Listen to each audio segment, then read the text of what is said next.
Kasalanan natin kung bakit siya nagkaganyan. Hindi naging patas ang trato natin sa kanya, Ben. Kalokohan. Bakit nung bata ako? Mas pinapakalo din naman akong tatay ko kaysa sa kapatid ko. Kahit alam ko siya may kasalanan. Naglayas ba ako? Hindi! Suway lang talaga yung anak mo. Hindi kayo pareho ng anak mo. Mas maramdamin si Raymond. Dapat, bilang mga magulang niya, mas naiintindihan natin kung ano magiging epekto ng mga salita natin sa kanya. Ewan ko sa'yo. Anak, pwede ba natin bisitahin uli ang kuya mo bukas? Ikaw magulang, ikaw magmamakaawa. Walang pupunta doon sa inyo, ha? Kung gusto niyang umuwi, umuwi siya. Pero walang pupunta doon sa inyo.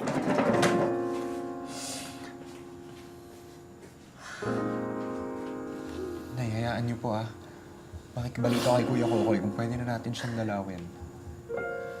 Maghintay lang tayo ng tamang tiyempo, Nay. Siguro kailangan talaga mangyari to para maintindihan natin si Kuya. Kay Kuya naman, sigurado ako may dahilan kung bakit ito pinagdadaanan ngayon. Sana malaman ng kuya mo na mahal natin siya.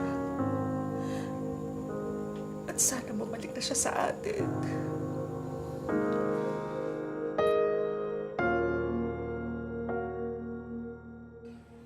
Ang bira naman, Kokoy, oh. Bakit mo kasi sinabi?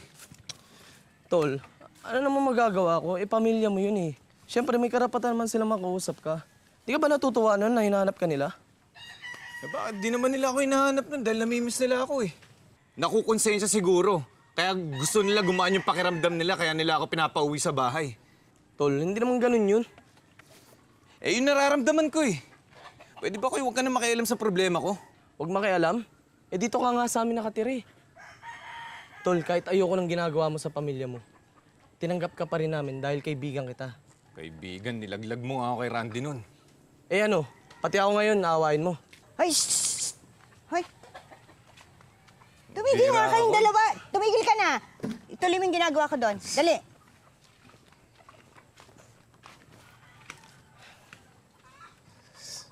Alam mo, halos lahat kaming mga nanay bungangera. Lahat ng magkakapatid nag-aaway-away.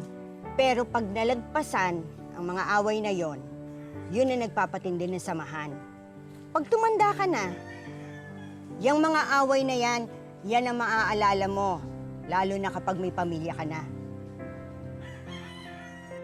Ano pa ba ang gusto mong gawin ng nanay at kapatid mo para maniwala ka lang na mahal ka nila? Ha?